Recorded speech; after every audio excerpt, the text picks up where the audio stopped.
Thank you so much, everyone, for coming. I'm Professor Jennifer Tuttle.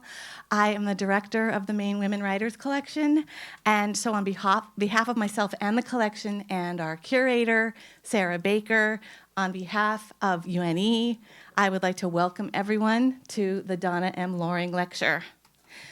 We gather today in Wabanaki territory, whose many ancestral and present communities include the Abenaki, Maliseet, Micmac, Passamaquoddy, and Penobscot nations, and especially here in Biddeford, the Saco and Secaucus people, all of whom sprang from these lands and waters and have nurtured them for thousands of years. We know that settler colonialism was not a one-time event that happened long ago, but is an ongoing systemic process that continues through time and in which we're all enmeshed still today. And as a settler institution, we recognize that acknowledging this is the beginning and not the end of our responsibility.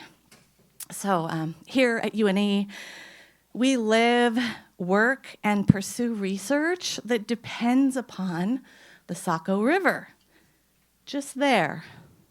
The screens are closed, but we all know that the river is there.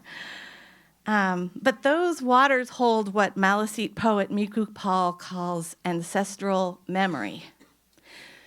We're grateful that the Donna M. Loring Lecture has helped us create a space for listening, learning, healing, and remembering. Before I introduce our speakers, I want to take a moment to thank those who made today possible.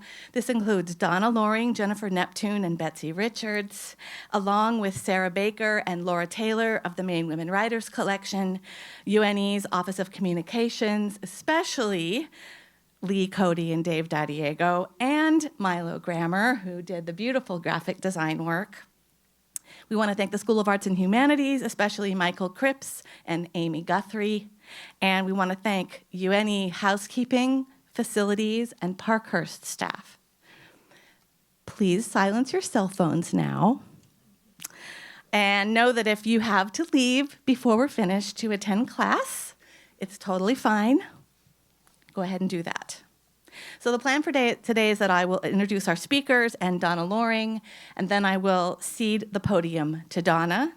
We'll then hear from our guest speakers, and this will be followed by some time for Q&A, and we'll wrap up at or before 3:30. So let me say a few words about our honored guests. Jennifer Neptune is a citizen of the Penobscot Nation. She's the director of the Penobscot Nation Museum on Indian Island, Maine, which is dedicated to preserving and sharing the rich cultural heritage of the Penobscot Indian Nation and the Wabanaki people. She holds a degree in anthropology from the University of Maine, and she's not only an herbalist, but a master basket maker, specializing in ash and sweetgrass baskets, beadwork, and porcupine quill jewelry. She's worked to preserve and adapt traditions of ash and sweetgrass basketry and has been a generous mentor to other artists as well. Jennifer's the recipient of many national awards and grants for her artwork, and it was in her capacity as a basket maker, grappling with the recent threat of the emerald ash borer, that she served as a prior Loring Lecture presenter in 2018. So welcome back. As a registered Maine guide, Jennifer weaves together educating people about both Maine's beautiful rivers and islands and the myriad cultural skills of Wabanaki people that reflect their connections to the land and waters. And recently, she served as the exhibit writer for the Dagagabimuk contact station at the Katahdin Woods and Waters National Monument. Betsy Richards is a citizen of the Cherokee Nation, and since 2002, she's served as the executive director of the Abbe Museum in Bar Harbor, Maine. She holds degrees from NYU and Yale University, and she has over 25 years of experience in the arts, museums, philanthropy, and social justice. At the Ford Foundation, she served as a program officer, leading a grant-making effort for Native American and place-based cultural communities, initiating the creation of a Native Arts and Cultures Foundation, and serving as the global chair of its Committee on Indigenous Peoples.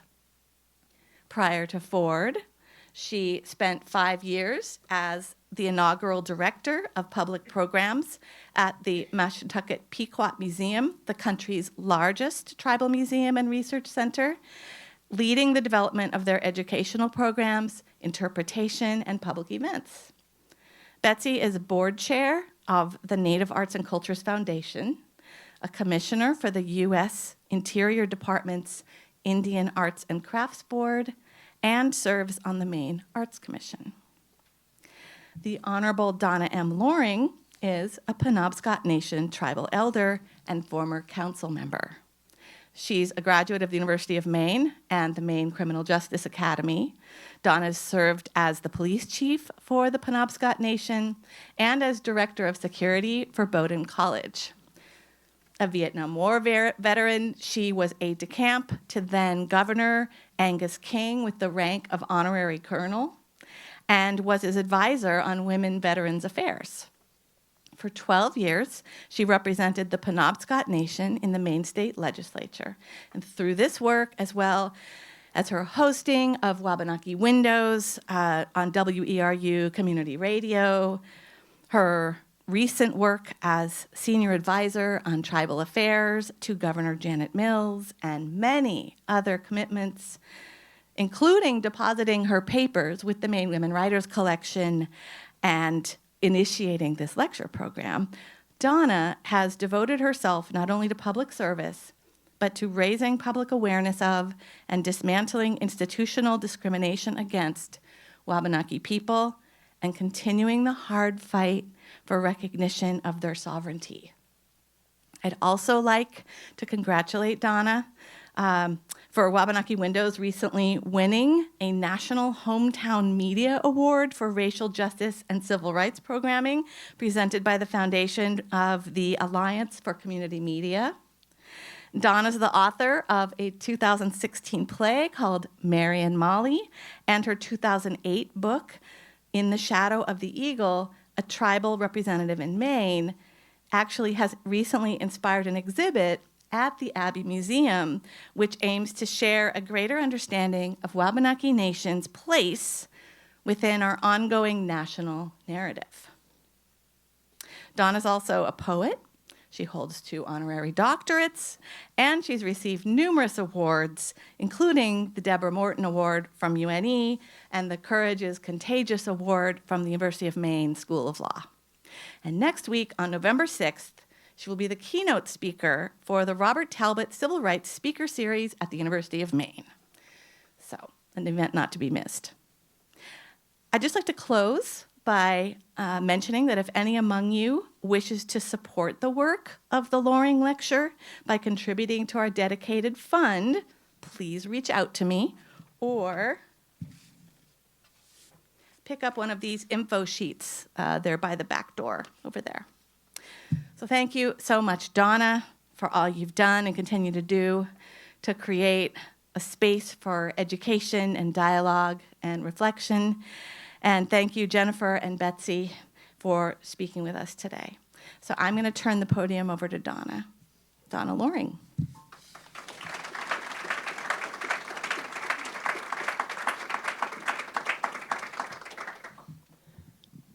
Good afternoon. I'm not going to take a heck of a lot of your time because you came to listen to these guys over here, not me. But I will say that it's really important, the work that they're doing with the museums and telling our stories, because in this time, it's when we're trying to be erased, when our stories are trying to be erased, our history is trying to be erased, and it's really important that their work be highlighted and emphasized. So thank you for attending this lecture, and I appreciate it. Thank you. And who wants to go first over here? Jennifer Neptune, the Penobscot Nation.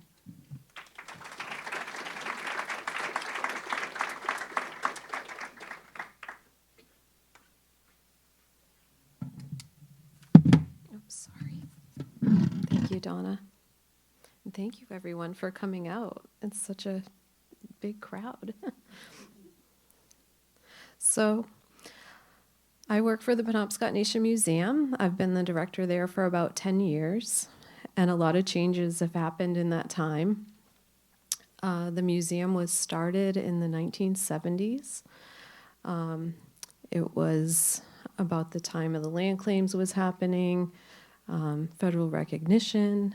We were getting rid of the state oversight in our community, and the building was repurposed as our museum. It started out as an Indian agent building, and the community created this beautiful little museum with objects donated from people's attics and homes and families. And all those objects have stories and relationships to the community and to each other. And I think that's part of what makes like tribal museums different and kind of special in a way, is those objects are still in their community and they're able to maintain those relationships that they have to the community. One of the things that happened in Maine and happened all over the country with anthropology is there was this idea that Native people were going to vanish, die out, disappear. And anthropologists in the early 1900s, late 1800s, went into communities and took our stuff, basically.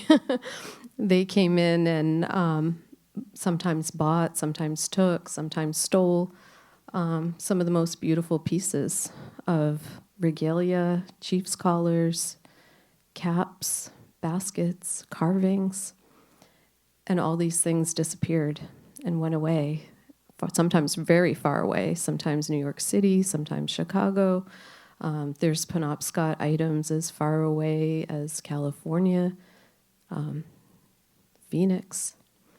And it creates kind of a void because we remember these things, but they're not there to inspire the artists to, help maintain those traditions. And so part of the reason I went into anthropology was to be able to get access to those things.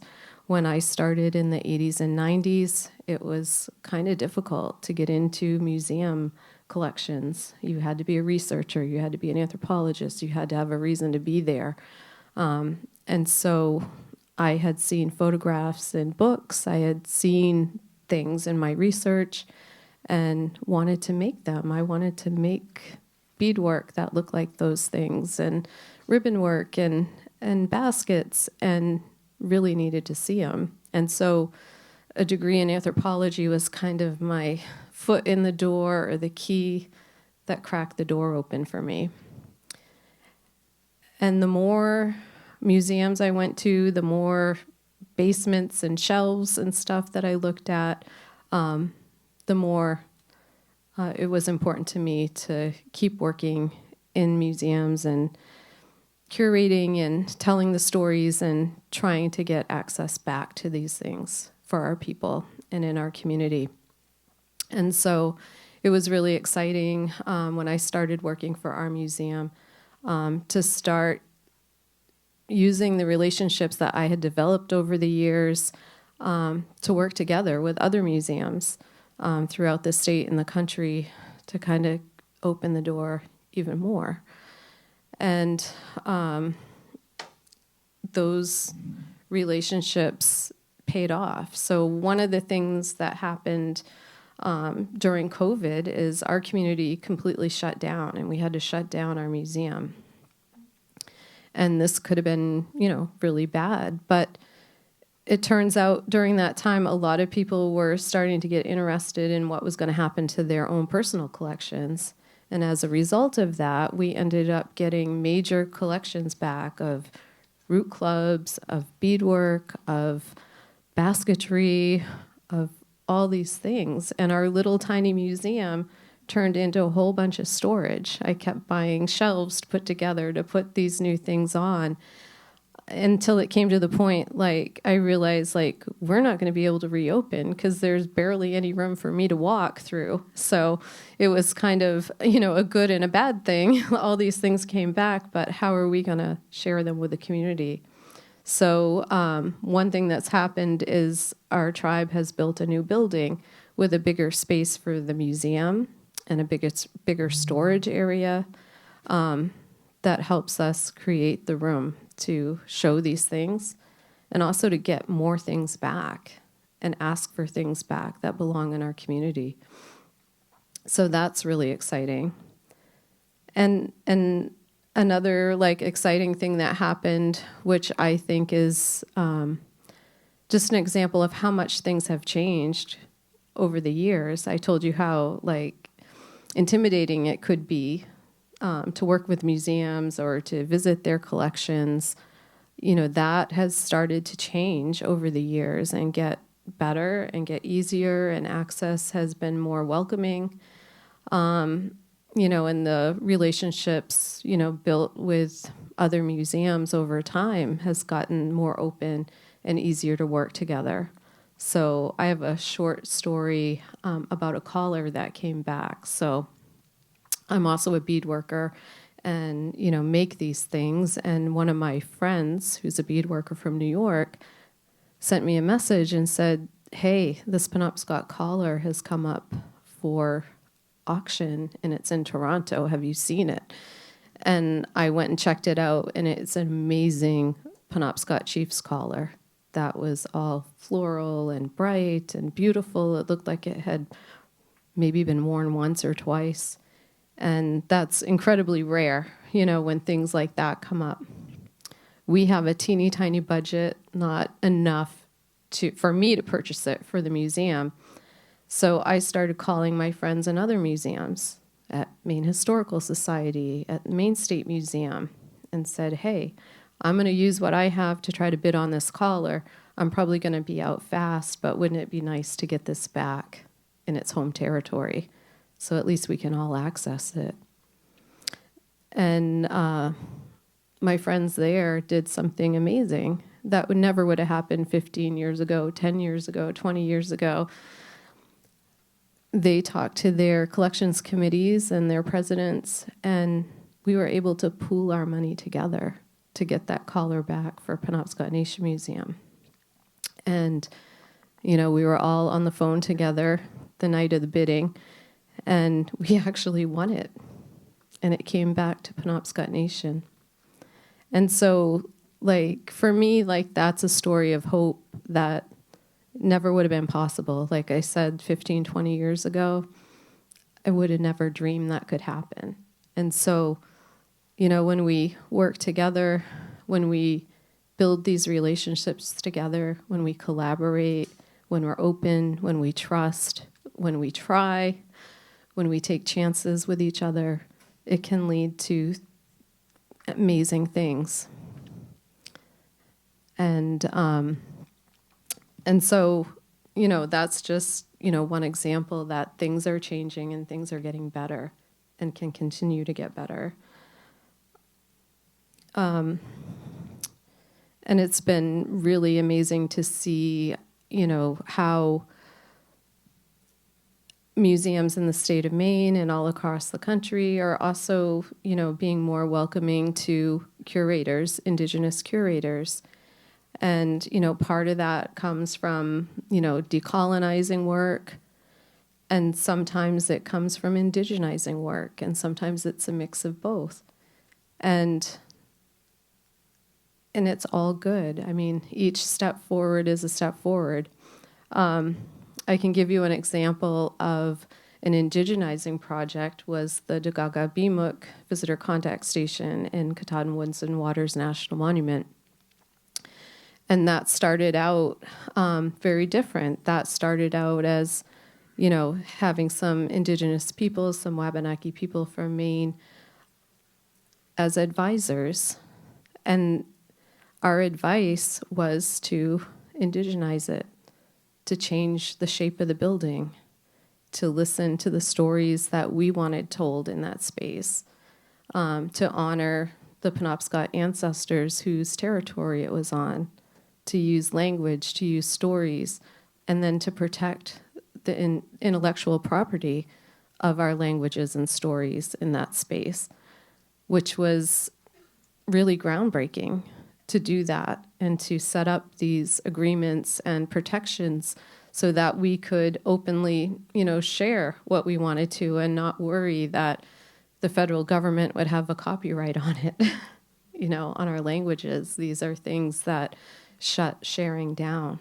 And so we were able to make some really groundbreaking agreements and really create a space that tells the story of the East Branch and the land that surrounds Katahdin in a way that honors Penobscot homeland, Penobscot ancestors, and also the other tribes in the region that also think of that space as sacred and special. And so that was really exciting to be part of that. And it takes time, and it takes building trust with each other and vulnerability sometimes to make that work happen. And it did take extra time, to make that work. There was a lot of trust between, the tribes that worked together and the people that were on the advisory board and the other people working on the project. So that was a success story. And I think it's really important that Indigenous people tell their own story and decide what are the stories to tell and share, what are the ones to keep, how much to share and when. And, the end result can be incredibly powerful. And so that's why it's exciting for me, too, to be building a new museum in our community and working with our community to hear, what stories they want told and what are the objects they want to see or to have returned or bring back. It can be really special and powerful. And I'd also say, too, visiting museums and collections, for us as Indigenous people, we have a relationship to these objects. They're not just objects to us. And so, a lot of times you go to a museum and there's the object and the object number and the card, and it's very impersonal. And sometimes they make you wear gloves and, kind of limit how you can interact with it. And that can be really hard because visiting these objects in places is kind of like visiting long-lost relatives. And there's a lot of emotion that goes with that and a lot of different feelings. Visiting objects that you've only seen in books or maybe haven't been visited by a tribal member for 50 or 75 years since they left can be really amazing and also very sad too, a lot of different emotions. So the way that we treat objects in our community as opposed to how another museum might treat it is also, very different. Our collection space, I want to be welcoming to the people who visit and our community members, but also it's home. It's back home for these things that will live there. So making the space comfortable for the objects too is different. And I have a poem I can share with you. I wrote it after visiting the National Museum of the American Indian and their collections. They are a pretty amazing place that, has changed considerably over the years, but really tries to do it right and, be a welcoming space for the tribal members who visit and also for the objects that they take care of. And they actually have, when you go there, they actually have a separate area where you can pray or smudge. They have tobacco, they have sage, they have sweetgrass, whatever you need to prepare yourself for meeting these objects or to sit and reflect after you've experienced being with the objects. And so I'm going to read that to you because I think it kind of helps understand the difference.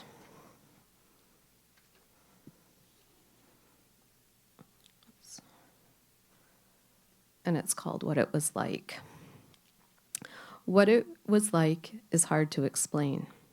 The anticipation and excitement to be standing in an aisle that houses in its endless shelves and countless boxes the beauty created by our ancestors. Remembered, forgotten, remembered again. Overwhelm. I want to fling open every drawer, explore every shelf, touch every object. But that isn't going to happen on this day. Stand back and look, my eyes and my heart. See all the beauty, soak it all in, absorb every bit. Feel. I feel love. I feel homesick. I feel lost. I feel happy. I feel seen. I feel profoundly sad. Inhale. They are all talking at once, voices in a language no one taught me. The rattles are singing our songs. The dancers are moving between us. The medicines are shouting and whispering prayers. The paddles are thirsty. The bowls are hungry. I see faces. Many hands are weaving, weaving, weaving through time. Stop. Breathe.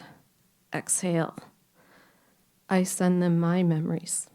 My paddle as it cuts through the water, the pull of river currents and eddies, the waves hitting the sides of birch bark canoes, the breeze from an eagle's wing, the feel of ash in my hands, the scent of burning sweetgrass, the crackling freshness of cedar on hot rocks, the feel of dew on bare feet, salty coolness of ocean fog, the taste of the most tender cuts of moose, the green of fiddleheads in the spring, salty clams, sweet maple, and blueberries, pine, birch, elm, and ash, northern lights dancing across the sky, Seven Sisters, Milky Way, light of dawn, warmth of a morning fire, home.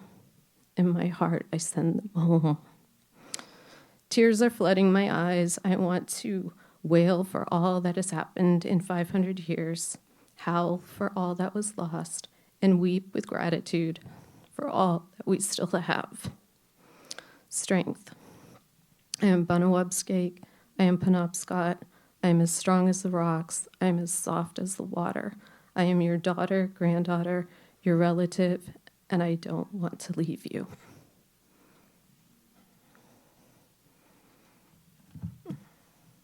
So those objects hold stories and memories and relationships.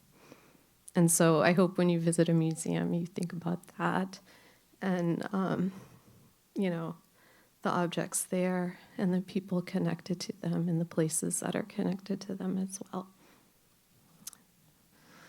Wuli Winnie, thank you.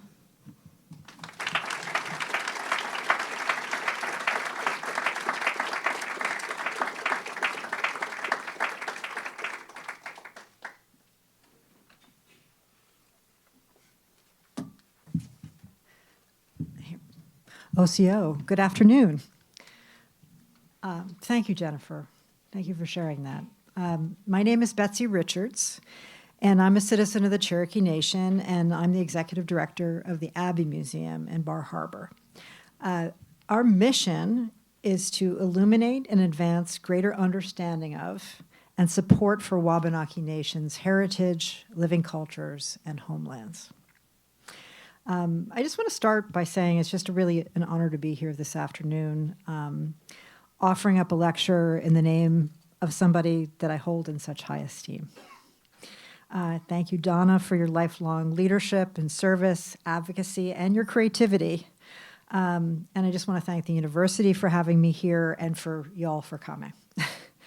I'm here today to talk to you about the evolution of museums and the potential that they hold, and particularly to ensure that Wabanaki nations and other Native peoples, perspectives shape the narratives, not as artifacts of the past, but as powerful voices for our histories, our presents, but also our futures.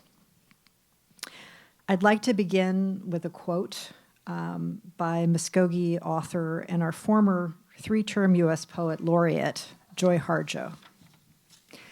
We as individuals, as communities, as nations, and as humankind exist in a collective story field. Everyone's story must have a place, a thread within the larger tapestry. And our story field must constantly shift to include even the most difficult stories, the ones we want to forget and repress.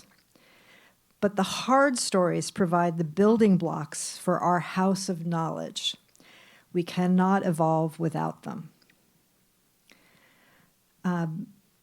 Museums are inherently communal spaces that hold and frame stories. People go to them to experience these stories socially, often through the interpretation of objects, but also through seeing art, viewing films, touching interactives, watching living history performances, and there's a lot of other ways that that interpretation, that storytelling takes place. They have also historically been places that declared themselves authorities on the truth, on, I would say, even the truth, even when representing cultures other than those of the leadership and curatorial staff of those museums.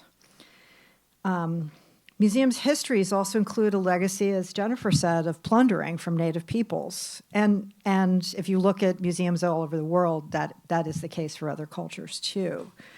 Includes grave robbing, unsanctioned archaeological excavations, and outright theft. They have also often held up larger narratives and tribal stories solely from a dominant culture perspective, or told half-truths. And by that I mean like they just lift out convenient things. They just tell a slice of it that fits the narrative. As a reminder, beyond museums, Native peoples have been historically, legally, and structurally prevented from telling our stories.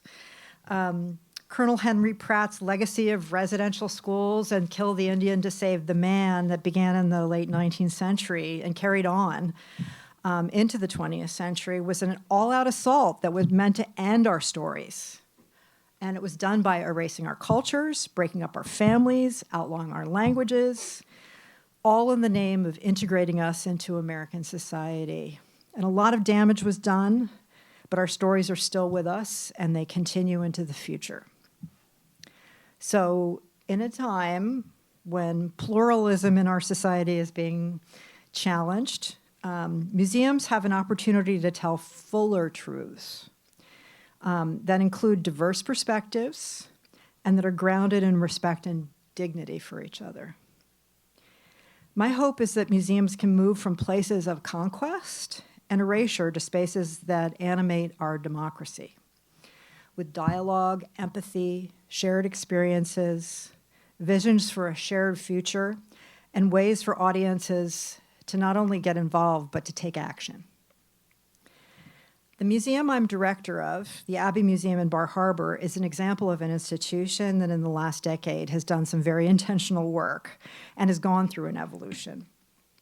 It was founded in 1928, and our original name was the Dr. Robert Abbe Museum of Stone Age Antiquities. And we only, just as an aside, we only legally changed the name in the last year. So that was like on all the paperwork. Founded in 1928, it was Dr. Robert Abbe was a Gilded Age surgeon and a pioneer radiologist from New York City that summered in Bar Harbor with the wealth of the wealthy folks in their, what they referred to as cottages, which is Gilded Age speak for a mansion. And he became fascinated with Native population of his summer home, and he was also an amateur archaeologist. And he dreamed of opening a museum that showed off his collection of cultural items that he had gathered, and the archaeological finds, such as stone tools and potteries that his friends had dug up on Mount Desert Island with nobody else watching or legislating what they were doing or having any guardrails on it. And as an earlier experimenter with radium, like the famous scientists Marie and Pierre Curie, Dr. Robert Abbe died, most likely of radium poisoning, before his museum vision opened. But his family continued that dream, and in 1928, they opened what is now Acadia. It opened in what is now Acadia National Park. It wasn't Acadia National Park then, with cases filled with artifacts and dioramas. So that's one way of telling the story, because we're talking about stories here, right? That reflects dominant narratives that have pervaded museums. And remember, dominant narrative of the time was that all Native peoples, including Wabanaki peoples, were primitive and that they were a vanishing race. And those beliefs are still very present in our national consciousness. I can't tell you how many times people have come in and act surprised that there are Native people alive in Maine. And a lot of our work is about changing that premise, and going beyond that premise. And it's because that's not just enough to just acknowledge presence. So here's another side of the story. Dr. Abbe's museum was also founded just a few years after Penobscot and Passamaquoddy and other Wabanaki peoples' Bar Harbor summer encampments, in their own homelands, had been forcibly cleared out by the Bar Harbor Village Improvement Society. Wabanaki peoples, resilient in the face of attempted genocide and historic forced removal from their own homes, had adapted, or their summer homelands, had adapted by selling basketry, offering cultural demonstrations in Bar Harbor throughout the 19th and early 20th centuries, which means that Wabanaki peoples, by what the Abbe Museum, the Dr. Robert Abbe Museum of Stonehenge Antiquities was trying to do, were being vanished. But we're still very much present in Dr. Abbe's world. But the story he was telling was also about his collecting habits, his and his friends' unfeathered excavation, and from his interpretations as the authority that offered no agency, no presence to Wabanaki voice, knowledge systems, or any acknowledgement of their resilience, continuance, creativity, and sovereignty. So let's flash forward to today. The Abbey is a very different place. We're turning 100 years old in 2028, and we have two buildings now. So one in downtown Bar Harbor, as well as that historic Italianate jewel box building. And it's undergoing renovations, and it's now in Acadia National Park. We are known for being the first private non-tribal museum to carry out a process to become a decolonizing institution. We're informed by Wabanaki citizens, sustained by policies, managed by protocols, and overseen by a Wabanaki-controlled board. So I'm going to pause here and talk a little bit about what we mean by decolonized. And technically, decolonization is the action of a process of a state withdrawing from a former colony and leaving it independent. But what I'm meaning is that it's the process of freeing an institution, a sphere of activity from a cultural or social effects of colonization. Just personally for me, sometimes the decolonization language can be very confusing to people. It kind of stops people. They're like, what did I do wrong? But really simply put, for us, for the board and staff, it meant that in 2015, they were committed to go from a museum governed, run, and curated by non-Native peoples to what I would call a nothing about us without us museum. I report to a board that has a mandated Wabanaki majority. Our programs, collection practices, and interpretive frameworks are advised by tribally appointed Wabanaki citizens. And we're in consultation with tribal museums. We offer fellowships to help develop the next generation of Wabanaki museum professionals, all while seeking to include the full measure of history and engaging visitors in dialogue. So what's important to underscore here, though, is that decolonizing is an ongoing process. It's like doing the dishes. It is not a sole destination. You have to keep upholding that commitment, including admitting your fallibility, that we make mistakes. We have to prioritize consultation, and we have to continually build trust. It isn't like, oh, yeah, we built the trust, so we just do whatever we want. This is something you go back to time and time again. And we have to do that through open dialogue and shared authority. So in this moment of political backlash against diversity, equity, inclusion, and historic truth-telling, I just want to just take a moment and examine just a couple examples of how we help our audience imagine a future rooted in Indigenous values and narratives, and that our museum is a space of action as well as education. So as we approach our centenary, the Abbey has recently gone through a strategic planning process. We revisited our mission, our vision, and our values, and we've moved very simply from a museum solely dedicated to educating people about Wabanaki history and living cultures, but we desire to activate our audience to become allies, to do something, to not only think differently, but act differently. This means helping our audiences imagine a different future, help them take action to help create the more just and shared future that supports Wabanaki values, visibility, agency, and sovereignty. This new direction ties directly to our program, so quickly, here are a couple examples. First, I need to point out an exhibit that opened this year that'll stay open through 2026 called In the Shadow of the Eagle. At a moment when the United States is marking its 250th anniversary, this is a contemporary art exhibit that aims to share a greater understanding of Wabanaki Nation's place within our ongoing national narrative. And Jennifer mentioned this at the beginning. The title is drawn from one of the co-curators and the namesake of this lecture, Donna Loring's book of the same name, that candidly chronicles her time spent as a tribal representative from Maine. Also on the curatorial team are Penobscot historian Dr. Darren Ranko and Virginia Museum of Fine Arts curator Sierra Height, who's also a citizen of the Cherokee Nation. And that exhibit uses the semi-quincentennial and Wabanaki involvement in the Revolutionary War as a jumping off point. It's not all what it's about. To focus on important themes such as military service, treaties, and self-governance. It also features some incredible new artworks by leading Wabanaki artists, including Jennifer's husband, James Francis, has one of the spectacular piece in it, and loans of work by important artists from outside of Dawnland, and items from our collections.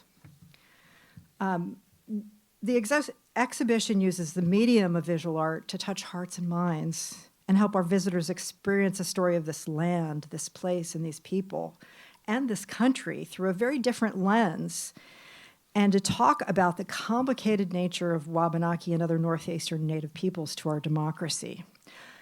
And I don't think I need to tell you, but this is all at a time where we're getting pressure from the federal government to tell a really narrow story of the founding of this country. So I have a handout for you, too, that is something, so in that exhibition, and this is that leap from, okay, you saw the exhibition, you were moved by it. We have an allies guide that we developed with the Wabanaki Alliance that is called We Can Thrive Together. And it's a guide for dialogue and action. So it's an open source allies guide. So it gives you a little bit about Wabanaki sovereignty, what you can do to support it, and how to be an ally. And so I hope you can use it. This is open source. It's also on our website. So my second example is In 2024, we premiered the Abbe Museum's Dawnland Festival of Arts and Ideas, and that takes place annually on the second weekend of July on the grounds of the College of the Atlantic. It's an evolution of the amazing Native American festivals led by the Maine Indian Basketmakers Alliance that my esteemed colleague Jennifer Neptune led for many years, and the Abbe Museum in Indian Market. And the Dawnland Festival of Arts and Ideas is free and open to the public. And along with the Northeastern Native Arts Market, that very central thing that we have been either collaborating on or doing ourselves for many years, it features panels that center Wabanaki and other Indigenous thought leaders discussing some of the biggest questions of our time, including climate justice, food systems, art and free expression, and the state of our democracy. We also have performances. But on those panels, through dialogue, the panelists challenge dominant narratives and narrow definitions of American art and culture, and they often invite audiences to listen, to reflect, to imagine, and they're all reminded to ask people to take action too, right? It isn't enough to just have the information. It's like, what do we do differently? How can we be helpful? Through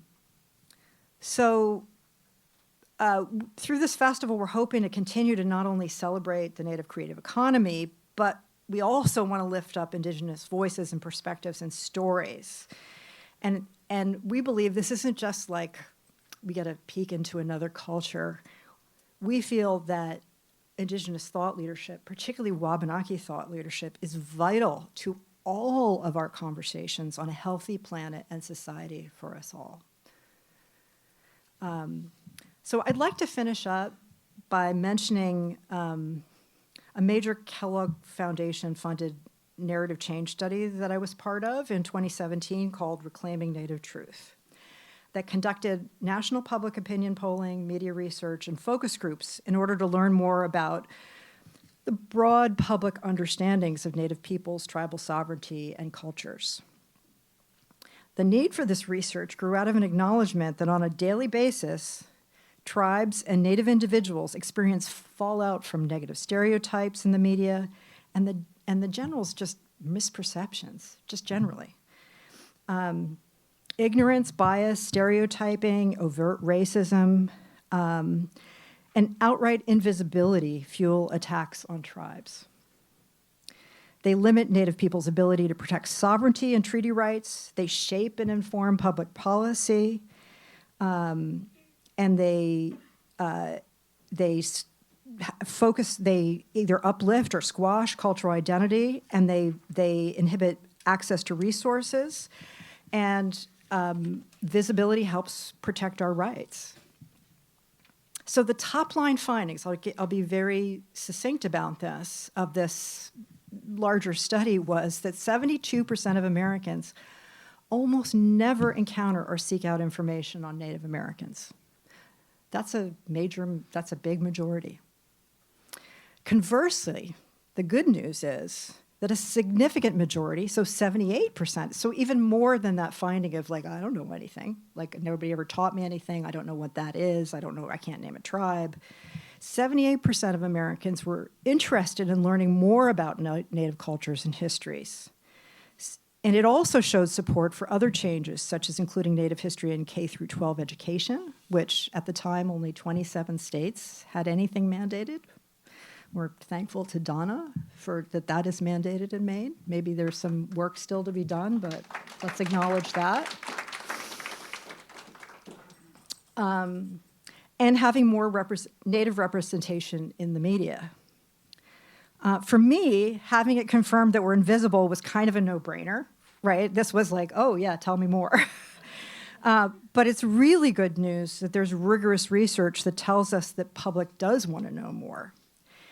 And this has been a call to action and an affirmation that the work we're doing at the Abbey and that the tribal museums like the Penobscot Nation Museum and all those that are either tribally serving or coordinating and collaborating and working with tribes is really important.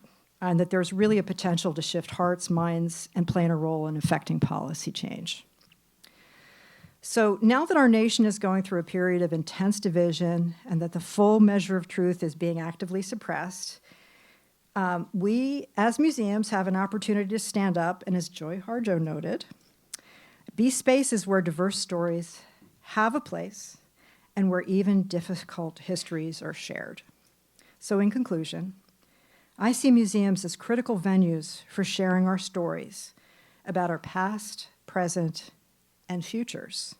And to quote Donna Loring, stories are us. They're how we create, understand, and share the world. And when only some stories are told and repeated, we lose the truth of the world and its histories.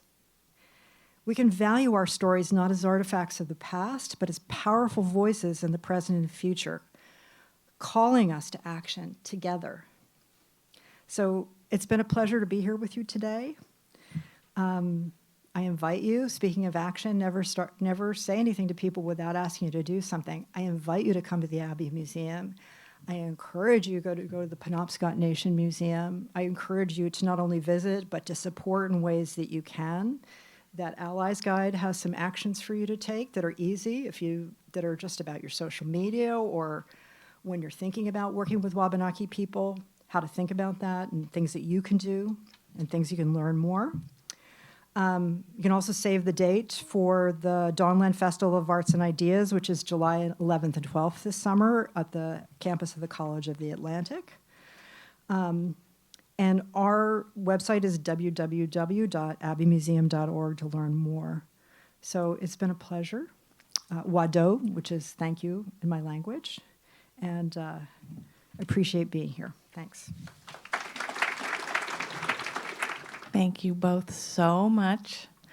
We now have some time for discussion and questions. Hi, thank you so much. This was such a wonderful event, and it was just great to hear perspectives from all kinds of, museum professionals. I run the art gallery here, and we do a lot of work sort of thinking about best practices in museums, and just the kind of aspect of curators being educated in the subject matter that they're working on is, very important. And I have a question for you, Betsy, actually. As a citizen of the Cherokee Nation, I'm just curious what it was like to learn about Wabanaki history and culture and artifacts. And I don't know if that was part of your field of studies before, but it's just so interesting to me. Not at all. I am not a Wabanaki historian. I'm not a Wabanaki cultural expert. I have worked in Indian country a lot, and I was a funder of the Maine Indian Basketmakers Alliance, so came up and visited. That's how I got to know Jennifer. How many years ago? 20 years ago? Something like that. And I also worked with Northeastern people at the Pequot Museum, and I'm just very personally passionate about telling Eastern Native people's stories, but I am not the storyteller. It is really more about creating the spaces for people to tell their own stories. We hesitate to tell other people's stories. It's them to tell our stories. So when we do for instance, the festival, Jennifer is one of our advisors. We aren't moving forward without folks explaining what they want.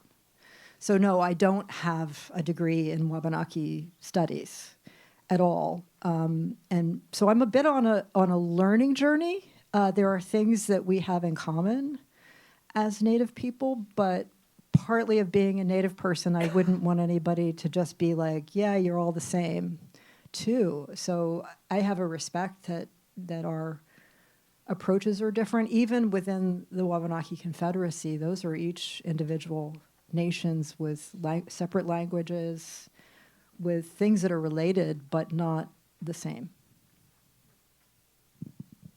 Thank you for that. My dad is a Native historian, and he works at the Iroquois Museum down in New York. Based on that great poem that you shared, what is a great way, do you think, to share the stories of different objects in museums without just using like a little postcard that most people won't read?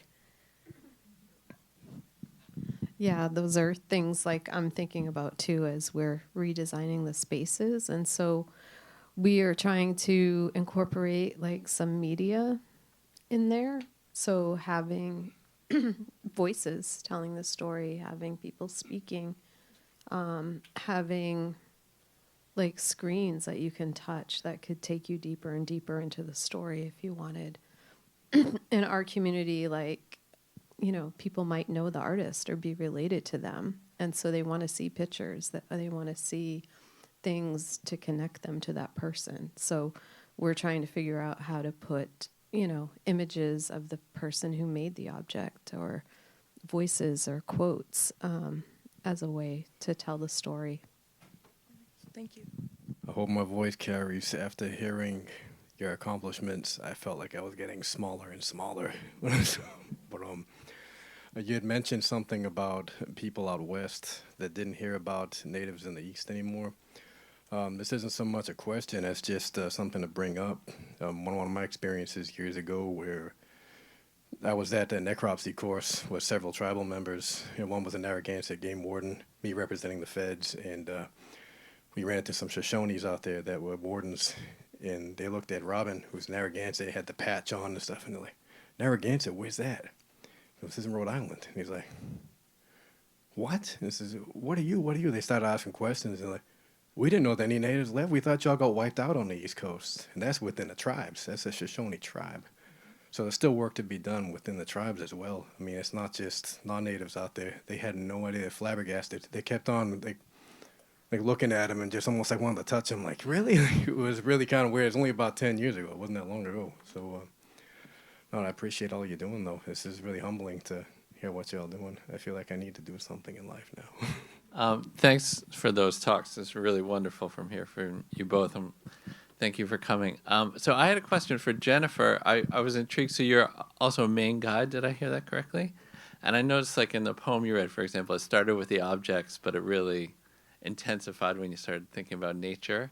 And I would just love to hear more about your work as a Maine guide and the way it relates to your work in the museum, if it does, and that sort of thing. Yeah, it does relate. All the different things that I do kind of interweave together when I'm writing or explaining to people about the objects or the canoes or how things work. That experience comes into it. And when I'm looking at items too, sometimes as an artist, you might know what a tool actually does or what it was used for, where if you didn't have that experience, you might not. On the Dagaga Bimuk, my experience as a guide was really important because I had actually paddled the East Branch and guided on the East Branch and been there and know that place, and so was able to incorporate that experience into the stories and into the writing about that place. Actually having on the ground experience there was important to share the story with visitors that would be going there, that maybe haven't paddled on the river or walked on the portage trails or been through a rapid before. So that was really helpful to me. So in a time where Indigenous voices and stories are being repressed, how does that affect your work or like even the museums? Yeah, so for me, like we're designing the exhibits right now for our new museum. And I think it's made me more determined to tell the hard stories, to share those hard stories, because we might be the only place that has the, or one of the few places that has the ability to do that in our communities and, to share with the public. We have some freedom that maybe government-funded museums don't have. So I think it's really important. We have some hard stories, but they're hopeful, and they tell of our resilience and ability to survive. And I think it's a hopeful story for everybody, our community, but also everyone else, too. I think it's important to hear that story and share those stories and, help each other into the future. So I think it's really important that we do that, and it's just made me more determined to find a way. I'll just add, we also aren't taking any federal money right now, or, we got turned down for some money from the National Endowment for the Humanities, and it was kind of a blessing. Not for this exhibit about America's 250th. Never intended to take federal money for that. The other little complicated thing that's going on, well, it's complicated, but it's also delightful. So we have our historic building that I was talking about is in Acadia National Park. And I don't know if you've seen the stories that they've taken down some of the Wabanaki interpretation, or all of the Wabanaki interpretation, the small amount of it, in the national parks. We are a private museum in a national park, and we're reopening it, and we're getting private money, private foundation money to plan the reopening of it. And the kind of glorious thing about it is we will be a Wabanaki sanctioned place in consultation with tribes, with individuals, with artists, with makers, with historians, that is in a national park, but that is not beholden to the national park rules. Knockwood. So. Thank you all. Thank you for your remarks today and coming. And a key theme I heard between both of you was sovereignty. And I'm just wondering if you could kind of update us or give us the current status of sovereignty in Maine, especially after my understanding was there was a law in front of Governor Mills that wasn't signed. What's the path forward, perhaps, on sovereignty? Thanks. I get the easy questions. Well, first of all, sovereignty has a different meaning for different people. It's just not one meaning. It's not you just take one pill and everything is like, okay, we all understand. Sovereignty is different. For the tribes, tribal community, sovereignty is something that we've always had. We haven't given it up. And it's our ability to rule ourselves, to make our own laws, and to do our own planning. It's in a way, I guess, sovereignty sort of threatens. I'm going to say the state government here, and what I mean by that is threatens. And remember, I worked for 2 governors, so I kind of have an idea what I'm talking about here. Sovereignty to them is like there's that phrase of nation within a nation. And where that phrase comes from, it comes from the first address of Andrew Jackson. And he's talking about nation within a nation. And he actually refers to the state of Maine and the Penobscot when he says that. So when Longley comes out and says, and this is where this came, the land claims, he comes out and says, well, we don't want a nation within a nation here. So this nation within a nation stuff is kind of like a dog whistle for anti-sovereignty. So again, I have like 7 shows on my radio station, and we sort of unpeel the layers of sovereignty.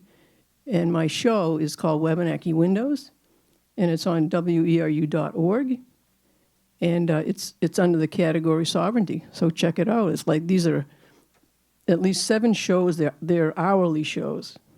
So, and there's like 30-something shows. So any category, any issue you want to know about, check that radio station out because we talk about them. So you mentioned that after COVID, you received a lot of artifacts from people's personal collections. What artifact would you say was the most impactful on you? That's mostly directed to Jennifer, but if anyone else has any, I would love to hear. It's hard to narrow it to just one, because each is important in its own way.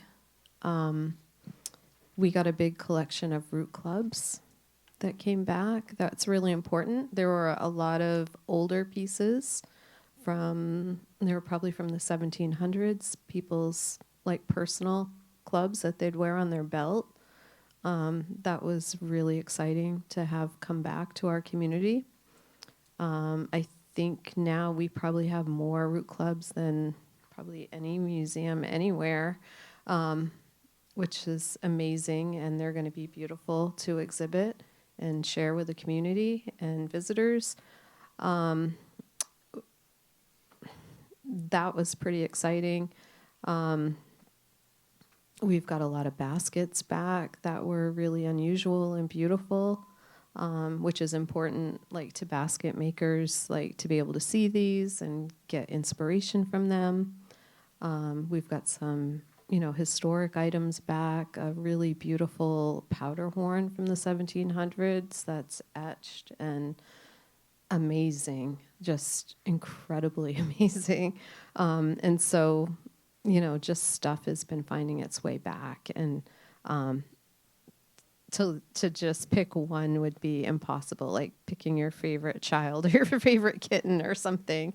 Just can't be done because they're all amazing and have incredible stories that go with them. So, Penobscot author Morgan Talty's book, Night of the Living Res, has gotten so much wonderful literary praise and acclaim. I think he's been a finalist for a few literary awards. And so my question to Jennifer is, has that book, which was set on Indian Island, has that brought a lot of attention to your museum, and more people who have become aware of this novel shown up with curiosity wanting to learn more? Well, we've been closed because we're kind of stuffed to the gills with items. What I will say, he's an amazing writer, and I love that book. But when I got to the part, and not to do spoilers, but the part probably, where they break into the museum, I was like, no. Why did you write that? And I've been on edge ever since, so. Yeah, we have to thank Morgan for that one. Morgan's latest book, called Fire Exit, you should check that one out. And that has to do with blood quantum. Hi, thanks so much for your comments today. Jennifer, you haven't talked at all about the contact station up by Northwoods and how that might connect with telling these stories in addition to the museums. I'm wondering if you might share a few comments on that front. Sure. Yeah, the visitor contact station at Dagaga Beamick is pretty special. It's not open right now because of the shutdown, but next summer and fall, if you haven't been there, get there. It's really amazing what we were able to do there and how we were able to really indigenize the exhibits in a way that hasn't been done, at least in a national park in Maine before. Incorporating language and stories and, being able to hear the language spoken there is pretty amazing. I think, the hope is that will spark an interest. We couldn't tell every story that deserved to be told in that space, in the limited space that we had. And so I hope that visitors that go there will, be curious and want to visit, the tribal museums. Our museum on Indian Island, the Passamaquoddy museums, they have two, one at Indian Township and at Sibayak, and some really amazing things. So I hope that, that sparks an interest and to the Abbey too, and that, visitors will want to visit all of our amazing museums and get their curiosity sparked there. Hello, thank you guys so much for sharing.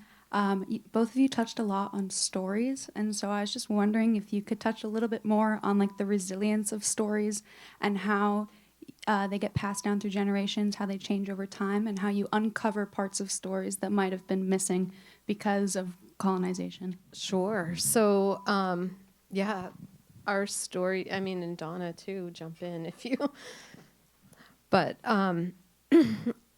it's pretty amazing. These stories are very old. All of the tribes have stories that go back to the glaciers. We have words in our language for species that don't exist here anymore. And, they're very similar but different between the tribes, some of them. It was interesting, like when I was working on Dagaga Bimuk, I was reading a lot about glaciers and, there's a lot of, glacial features in the monument.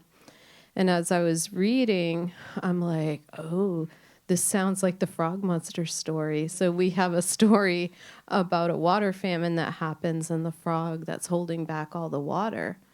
And as I was reading them side by side, the glacial report about, the water released from a glacier, it like burst like a dam and actually, created the river again, the Penobscot River, and carved out the sides and, did all this stuff. And I'm like, oh, like our stories and the scientific stories are telling the same story. Just one is symbolic, but is still reflecting the same thing that happened in nature. It's just being told in a different way. And so being able to put those stories side by side was really great. I thought, you can hear it from the scientific, you can hear it from our version, but they're talking about the same thing. So, it's pretty amazing. That stories can be handed down over that, enormous period of time and still reflect actual environmental things. And, a lot of our stories are like that. We have stories about rivers changing their flow direction, and that actually happened as the landscape changed, over time. From glacial times to the trees coming back and returning, and the water, going up and down as the land rises and falls after the glaciers retreated. So I just want to be clear that each one of the Wabanaki, the tribes that are members of the Wabanaki Confederacy, they own their own stories. They're their stories. So the stories we tell in museums are either bringing forward stories that Wabanaki people and nations give us the permission to carry forward.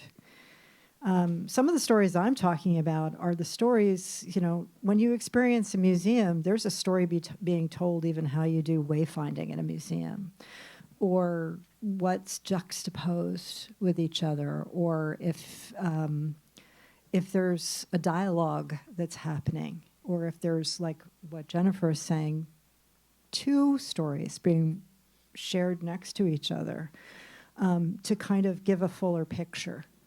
I also think that stories help us create our world. Besides connect us to our past, they build our future.